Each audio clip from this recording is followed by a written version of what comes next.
LA, I mean, gets water from the Colorado River, which is like 350 miles away or something. It's in a different state. It's in a different state. So then LA gets like another part of its water from the Sierra Nevada mountains, which is like 250 miles or 300 miles away. And then it gets water from Northern California in kind of a series of aqueducts, I think that stretch for like 500 miles. And so you have LA as like this kind of octopus or something, the suburban octopus with tentacles and kind of tubes, spreading out across the land, almost like an imperial kind of vampire or something that needs this water to sustain the suburban development. And so, that's why there's a connection to the fires that are kind of happening right now, because that development would not happen, right, without this infrastructure that distributes water and distributes power. Because if you have water, you can have a farm somewhere. If you have water, you can build some houses somewhere. If you have water, you can build a whole new city on empty land. And that's what the history of California is really about. It's about people buying land on the cheap, figuring out ways to bring water to that land, and then flipping it for an insane profit. From the moment sort of the railroads first connected Los Angeles to the larger United States and started attracting people to LA because of the great weather and all this stuff, like that's the economic engine of the city, but also of the state. And so water and power and development and sort of politics, they're all kind of connected. And so that's what attracted me to the subject, because you kind of pull this little thread of like, oh, someone was selling, like a farmer was selling water to this shitty suburb, like in the middle of the desert.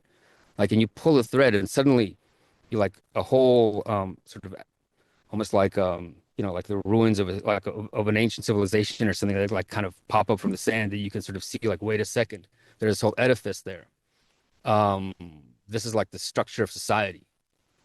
Like laid out in front of you, and it's hidden. And it's on these tubes and pipes and whatever, and pumping Yeah. stations and things like that. So it fascinated me. Yeah, Yeah. So this is obviously a bit of a cold open, yeah, but we're here with Yasha Levine, if you haven't already looked at the episode description, who has been for years now doing really excellent reporting on these water wars, and in particular, a deep dive into this couple, Stuart and Linda Resnick, who have an enormous amount of power, as you put it, because of their control over an enormous amount of water resources in the state of California. You might, as you alluded to, know them from their pistachio products. You might have remembered a weird uptick in commercials about pistachios a few years back, where it felt like everybody and their mother was advertising big yeah. expensive ads, like Super Bowl ads Super at Bowl ads with level. Stephen Colbert. Yeah, like he was their frontman for a while. Yeah, yeah. Hello, America. The folks at Wonderful Pistachios have asked me to help sell their product. But come on, they're wonderful. I'm wonderful. They'll sell themselves. I think we're done. Yeah, you were good. Folks, evidently sales of pistachios have not skyrocketed in the last 30 seconds due to a lack of branding. Well, let's take care of that. Pistachio, pistachio. Wait for it. Pistachio. Right. And I Yeah, remember thinking at the time, why is there so much money behind Big Pistachio? What's going on here? exactly. And I'm glad that you're here to help us answer this question that obviously a lot of people are looking into in the wake of these devastating fires that have been consuming parts of LA over the past few days as we record this. So let's go back to the root of this. Why is it that the Resniks came to be in possession of so many water resources? That's a good question. Well, like I can tell their backstory a little, briefly. Stuart and Linda Resnick, they're interesting. They are this really a kind of an interesting power couple. I mean, they truly are in love. I think they're these, and they have like an almost an equal partnership. So it's like a kind of she's not like some woman who's kind of on his arm. Like of a powerful man's arm. I mean, they really are a partnership together. They built this company together. He's sort of the business aspect side of it. He's sort of the muscle, I guess you could say, like of just the business operation, and she's the genius behind the marketing and kind of branding. So they have this weird history where they tried to do a bunch of different things to become successful. They bought the Franklin Mint, if you remember, for a while. This was the Franklin Mint that used to be on TV and like on like the back covers of magazines. They'd like sell you trinkets like some coin, Commemorative coins and commemorative coins like porcelain dolls and just kind of hokey artifacts of American culture, right? Like they bought that and tried to really make money off of that. It didn't really succeed. Then they bought Teleflora, or they started Teleflora, which is sort of this flower delivery service. Delivery service you can just call and order flour. So they've had all these different business ventures together in the 70s and 80s, even in through the 90s, but none of them really took off. What did take off was their agricultural business, which they got into basically by accident, they say. They just, in the 70s, there was rampant inflation in America, and so they had money, they had cash, and they were worried that it was going to be devalued, and so they needed to park it somewhere. And so they just bought land in the Central Valley, which is sort of in the heart of California, very dry land.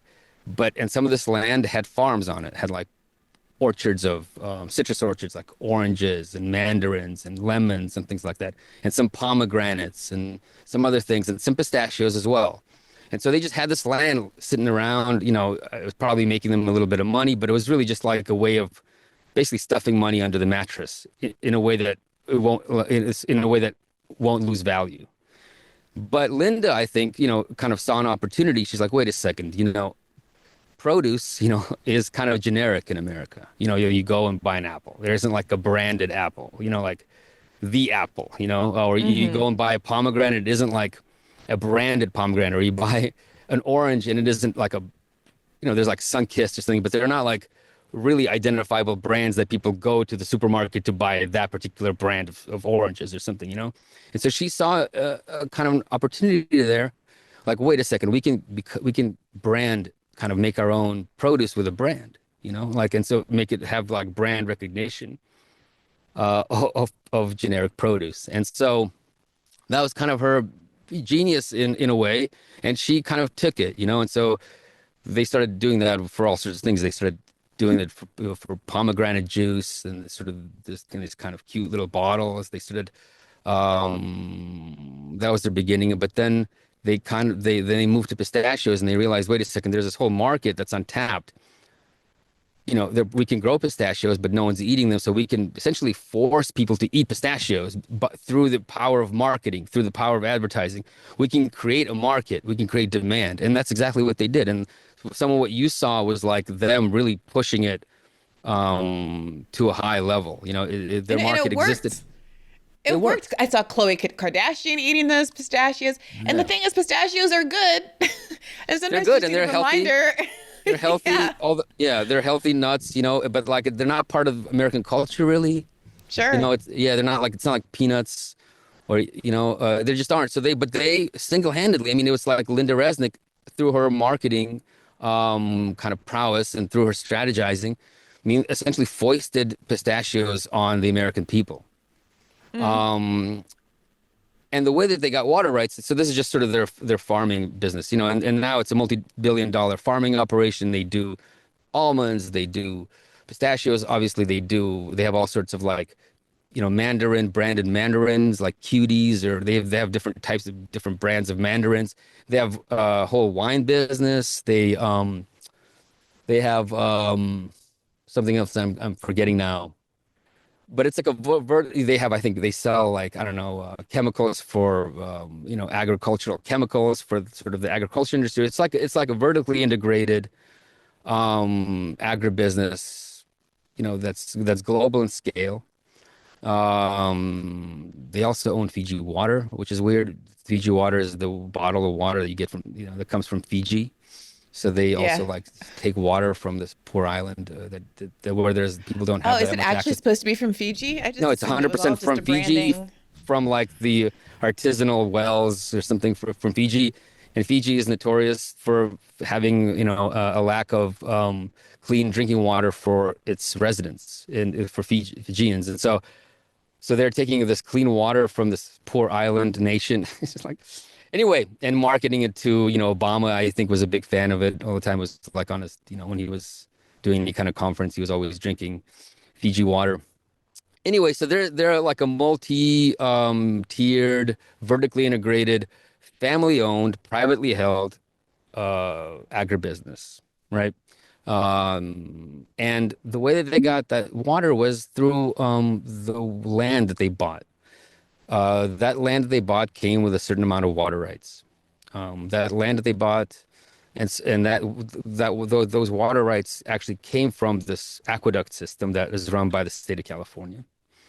Once they got those rights, they lobbied to privatize like infrastructure that's part of the system, a kind of an underground reservoir storage system where any kind of excess water that ends up there essentially becomes free from any kind of regulation from the state, meaning they can do with it whatever they want. They can sell it to the highest bidder. They can essentially treat it like any other commodity. So through their lobbying, they help to deregulate the water supply even further in California and kind of create essentially, a deregulated water market to the extent that it exists in California. And so they bought land with water rights, and then they worked on the political side behind the scenes to sort of increase the amount of water that's under their control. They also pump a lot of water. Yeah. Yeah, can you pause on that for just a second? Because there's, a really, charged conversation happening right now about who is sort of politically responsible for these fires. I'm sure that you've seen that many segments of the right are making the argument that somehow DEI, by which they mean the existence of Black people. Yes. At Specifically, jobs. the black mayor of Los Angeles is the Black mayor of personally LA. responsible. Yes. Yeah. Right. Yes. Or also the fire department didn't hire enough white men to put out the fires. These are the arguments that are going on. Yeah. But more so broadly, conservatives are arguing that this is a consequence of liberal negligence, California being a blue state. And I'm curious, I think there's no doubt that there is negligence, and I don't personally have any interest in defending Democrats generally or whatever bad actor happens to have been responsible in this instance. But I am curious about the nature of this lobbying, how open it was, who some of the bad actors were. I did see in the More Perfect Union video that was, I believe, based in large part on your research, that Dianne Feinstein had a relationship to the Resniks. Yeah. So I would love you to unpack a little bit of like what that lobbying looked like. Who should have known better? What opportunities were there to kind of raise the red flag? Yeah. Let me answer your first question, because I do think it's kind of important. We're talking about the fires, and I'm giving kind of this long-winded, explanation of this sort of water system, in California. The idea that this is like, wokeism or something is responsible for, the fires is ridiculous. What's responsible for the fires, I think, are two things. There's the natural component, which is, you can't really control, because fires happen in Los Angeles, especially in the hills, and when certain conditions are met, when the wind is just right, when it's dry, and some kind of spark happens, like these places go up in flames, regardless of, what color skin, is, in like the fire department or, mayor of Los Angeles. That's the economic part, right? But then there's the political side to it, which is the reason why so many homes are burning is because a lot of homes in Los Angeles are built in places where they should not be built. They are built essentially in fire zones, like in areas that in natural conditions, without any human intervention, should burn and did burn and will burn, every few years, because just that's like the ecosystem that exists there, because LA is a semi-arid region. Water only really comes down once a year, or one season a year, usually in the winter. the rest of the year, LA and most of the rest of California is like slowly drying out. So when you get to autumn, when you get to the beginning of the winter and it still hadn't rained, everything is just parched. Everything is just ready to burn. It's like dry paper, essentially, you know? And when you have these Santa Ana winds that pick up and start blowing this really hot, dry air through these canyons, through these mountain regions, and you have a spark, it just lights the whole fucking place on fire. You can't stop it. And so the thing is, houses should not be built in that area. And so this is what to your kind of your question maybe is from a slightly different direction, is that it really is about unregulated capitalism, unregulated land speculation, unregulated development that is to blame for this, catastrophe. And that's the human aspect. That's the political aspect, because really that's what did it. And I think what is really damning, as far as like the just the horrible, culture war, Democrat versus Republican culture war that we see every day, is that this is a bipartisan thing for them. I think both the Democrats and the Republicans don't want to touch this issue. They don't want to talk about it because they're both in California, in the Democratic Party and the Democratic politicians in LA and in California, in general, are controlled by real estate interests. Real estate interests have a lot of power in California, like they do in a lot of, in most cities in America. But in California, like touching development, regulating development is like, no one wants to touch it. No Democrat wants to touch that. And then it's also not even clear what you do with, when there are neighborhoods already in these areas that have been built already. Like, what do? You can't, like, you're not going to, force people out or something like that, or like, deem those zones uninhabitable because people have invested their lives into the houses there. And, and there are a lot of wealthy people who live in these areas who don't want to move. They don't care, And so it seems like nature has sort of done that and shifted the conversation to, well, then what does rebuilding look like? Are people going to be permitted to rebuild? The debate around insurance companies and their either denial of claims or ending their extension of fire insurance in the first place, and the timing of that and the appropriateness of that and the legality of that. And if you can no longer get fire insurance and people experience this devastation, will that just create negative incentives to rebuild in those? I mean, this is the conversation that's happening because nature forced the hand. And it'd be interesting to see. How this plays out. Whether we will see, the Democrats that do control Los Angeles step up, and do something positive and actually try to like think through some kind of way of regulating or planning essentially the redevelopment or the rebuilding of those areas in a way that sort of takes into account the fact that these places burn and the fact that these events are probably going to get worse because of global warming and climate change, because they exacerbate the drought conditions, they exacerbate potentially the winds are stronger, the drought is longer, and so I'm curious. My sense of it is that it probably won't happen. I don't really have a lot of faith. I don't really have a lot of faith in the. I've lived in LA for a while, and I don't live there now, but I know I don't know. I kind of have come to face with the political structures there, the Democratic political structures there, and they're very A, provincial, and B, just completely under the control of real estate interests. And of the real estate lobby. And I think anything that limits the power of people to make money off real estate in Los Angeles is like dead in the water. I think, yeah. No, I just think that what's going to happen is the people who are poor, who have no money to rebuild, who's maybe fire insurance was canceled at the very last moment, they're going to take a huge hit. And they're gonna. It's not clear what's going to happen to them. They're probably going to relocate. It's a tragedy. It's really a horrible thing. But then there are a lot of people in LA that probably might rebuild. That do have money. And it's not an issue for them. Again, this is an extreme minority of people. Well, there's been speculation. I mean, people have been getting pushback for the open speculation that apparently is happening, where people are making offers on lots that still have embers burning on them. I can imagine. Yeah. I don't know. Did you see also? This is all making me think of. I mean, it is difficult to look at the imagery of these raised neighborhoods and the grids of roads where houses used to be and not reflect on the galling imagery we've been seeing out of Gaza. And then just, I think yesterday as we're recording, Jamie Lee Curtis, who of course got a lot of flack a year or so ago when she posted an image that was like, she framed it as sympathetic to Israel, but it was an image of Gaza, and then deleted it without revising her opinion and extending the sympathy to the people of Gaza.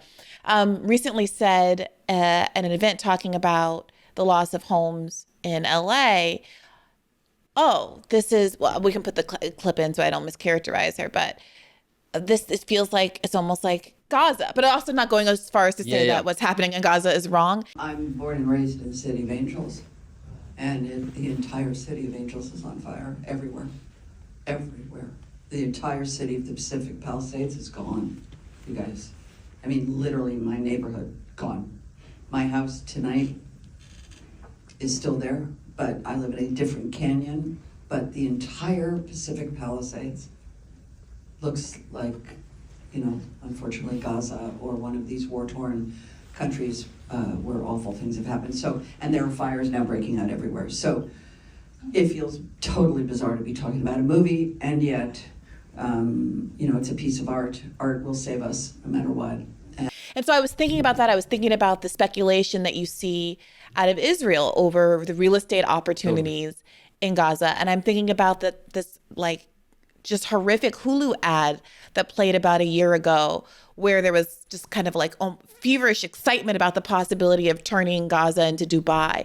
And now to see this sort of happening in this context, it really is underscoring, I think, the extent to which this is the end game of this kind of capitalist adventurism. Yeah.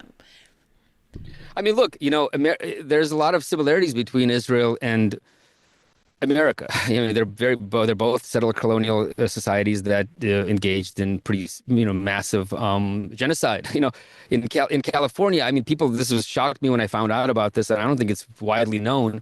But when California, you know, became a state right after the gold rush, there was this huge influx of people into, you know, white settlers into California, and there were still, you know, quite a few California Indians or California Native Americans left in California at the time. And they were, because California Native Americans sort of occupied some of the best land in California, where there was abundant, you know, fish and hunting kind of grounds, and where this is sort of land that they've lived in for thousands of years. They were driven off that land, right? And kind of driven into the most inhospitable parts of the state, into the mountains where there is no land, you can't hunt, there's no food growing. And so people were dying of hunger in the mountains. You know, these Native Americans are dying of hunger in the mountains, and they'd come down and they'd like kill a cow, you know, or something, or kill a horse, and just so they could survive. And this was, you know, happening enough that like the state essentially organized these genocide militias, right? And you could buy a bond. Essentially, you could invest in this genocide militia, right? Because they needed to be outfit, because the state of California didn't have that much money back then, and the federal government hadn't come through with like funding to basically equip these genocide militias, right? So they were privately funded by investors, right? You could get a certificate. You actually, like, you know, these pictures, they're still around, like a certificate of investment into this militia that helps to, you know, give them uniforms, guns, food, provisions, all these things, so they can go in and basically hunt human beings, right? And complete sort of the genocide of Native Americans in California. And there was like you were guaranteed like a 7% or 9% return on your investment. And the whole thing was predicated on like basically the federal government coming in and making the investors whole, right? And so, like, you know, the conquest of land in California, it very much, you know, resembles, or you can draw a straight line to what's going on in Gaza. To immediately, again, Gaza and California are also very similar. Both are coastal areas, beautiful, you know, naturally beautiful, with access to beaches, beautiful views, like great weather. Like, of course you want to settle it. Like, of course you want to live there. And so when you have the colonial kind of genocidal, sort of settler genocidal mentality, like, yeah, it's very similar. And because I think in America, capitalism was sort of built on top of that, right? On ethnic cleansing and genocide, and then sort of land speculation on top of that, because there's so much suddenly land that's opened up that belongs to nobody, right? Because you've killed everyone and you've taken their land. You can buy it for nothing. You could flip it. You can, build something on it. You can get water there. You can turn it into a farm. You can turn it into a whole new city that you can sell to people, in Chicago who are dying of cold and are just, dreaming of living on the Pacific Ocean, right? And in sort of nice and warm weather year round. And so I think you're totally right. I mean, I think you're right to make those connections, because I do think that even in America, even towards Americans, the system kind of has a similar approach, right? Like you're thinking, oh, we created this system, we created this town in a fire zone. You bought a house there, or your family bought a house there, your grandparents bought a house there. It burned down. You're destitute. Here you have like just the speculator coming in, with a suitcase of cash, say, hey, I know you must be hurting. Oh, I know it must be tough. Here, take this cash. I'm sure it's very little, compared to what that property was worth. And so, yeah, I think it's just the way that people are treated in this country.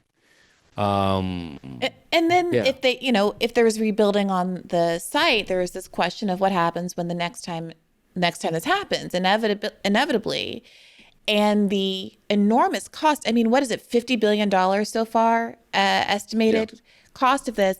And I think some folks, was it Prim Tucker? Some journalists were rightly surfacing and contrasting the cost of Bernie's Green New Deal plan for additional support firefighters with the ultimate costs that are going to have to be paid by taxpayers. Yeah, or for printing all money of or something. this I don't know. Yeah, damage. I don't know where money comes from, to be honest. I guess it's taxpayers. Like, there's like, Well, there's a yeah, I money mean, printer. we're There's like a money MNT printer of people some over kind here, they but they have somewhere. Yeah, Yeah. yeah, but the framing, Yeah. it's taxpayers if we're talking about actually funding a Green New Deal. Yeah. And it's magically printed. Nobody really cares when the damage is done, and it's just feeling like your hand is forced and you have to rebuild it. Then nobody asks these questions the same way they don't ask the how do you pay for it questions when it's billions going to Ukraine or Israel. And this is another interesting dynamic of this, is that you're having a lot of conservatives,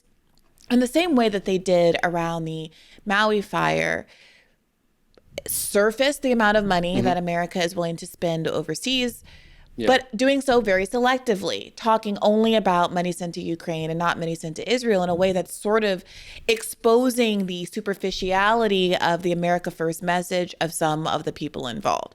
So this is, off topic, but I know a lot of listeners probably saw Elon Musk get really ratioed because he put out this video giving all the typical sort of pro-Israel talking points. What set of actions result in the greater good in Israel? I mean, obviously, you cannot have people who, if they want to slaughter everyone in Israel, you got to stop that. There's no way. Those people either need to be killed or incarcerated, or they will simply try to kill more Israelis. This is what it amounts to, obviously. And they want to kill Americans too, by the way. Generally, like, Israel is referred to as the little Satan in America. We are the big Satan. That's what the Ayatollah calls us. A lot of what's happening there is people are being taught to hate, in Gaza from when they're children. They're taught to hate. And that's really the thing that needs to stop for there to be, long-term peace, hopefully. You just cannot have the kids be taught to hate from the moment they can talk. That's fundamental. So one has to do the difficult thing, which is to, yes, eliminate Hamas, exactly. But his audience, the actual audience, not the politicians and people in power, who are sort of genuinely American first, whether because they are economic populists or because they're nativists or because they're racist or because they're anti-Semitic or whatever the reason, are big mad, right? They're big mad, and some of the right is going to have to negotiate. Hey, YouTube, thanks for watching. Just a reminder that this is a podcast. You can catch an extra premium episode every Monday for $5 a month at patreon.com/badfaithpodcast. That's patreon.com/badfaithpodcast for $5 a month, an extra episode every week. Additionally, please do consider liking this video, subscribing to this channel. It helps us out. It helps independent media beat the algorithm. We appreciate you. And as always, keep the faith.